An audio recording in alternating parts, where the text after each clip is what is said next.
Le colloque Bénin Santé 2021 a connu son épilogue vendredi 12 novembre 2021. Organisé par la plateforme du secteur sanitaire privé du Bénin et l'ONG Bénin Santé Plus, les réflexions ont porté notamment sur la réalisation de la couverture sanitaire universelle, l'octroi des soins de qualité dans le secteur privé de la santé, le financement des équipements, l'amélioration des connaissances et compétences des professionnels de santé et l'achat des services. La problématique de nos prestataires de soins, c'est de voir dans quelle mesure on peut travailler avec l'assurance pour que, malgré les tarifs que nous avons, qui sont liés aux coûts, qui incluent à la fois les impôts et tous les intrants, malgré cela, que l'assurance puisse prendre en charge les soins que nous faisons aux malades qui viennent vers nous. La conjonction entre la médecine traditionnelle et académique se porte bien, selon de nombreux experts.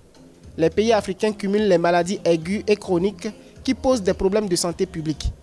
Dans ce contexte, les traitements traditionnels ont un rôle prépondérant dans le secteur sanitaire. Il ne faut pas les exclure, mais je dirais, on les replace en amont dans un traitement d'une maladie préventive. Mais on va donner quelques exemples. Si vous avez une hépatite B, vous n'êtes pas vacciné, vous avez une hépatite B, eh bien, c'est la médecine traditionnelle qui va agir. C'est elle qui va vous soigner. La médecine classique ne peut rien faire à part d'éviter une cytolyse, tandis que la médecine traditionnelle va avoir complètement sa place.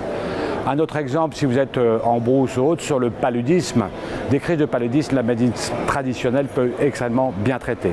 Il est évident qu'une fracture, une péritonite typhique ou une péritonite à ascaris, la médecine traditionnelle ne peut rien faire. C'est là où la formation doit passer, bien entendu. La deuxième édition de Bénin Santé 2021 a servi de cadre pour la promotion des start-up et projets innovants. Les jeunes promoteurs d'idées novatrices technologiques en rapport aux modalités des solutions liées aux défis du secteur de la santé ont été récompensés.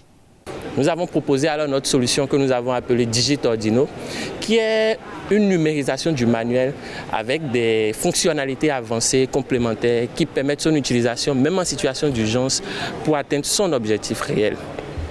Nos impressions ont été très bonnes, nous avons été bien suivis par des coachs, nous avons restructuré notre idée.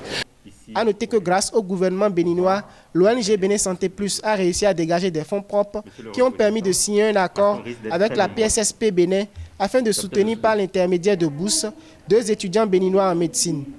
L'investissement de l'État pour l'acquisition des équipements médicaux, notamment des colonoscopies, et la formation continue des acteurs sanitaires sont entre autres les grandes résolutions du colloque Bénin Santé 2021 tenu à Cotonou.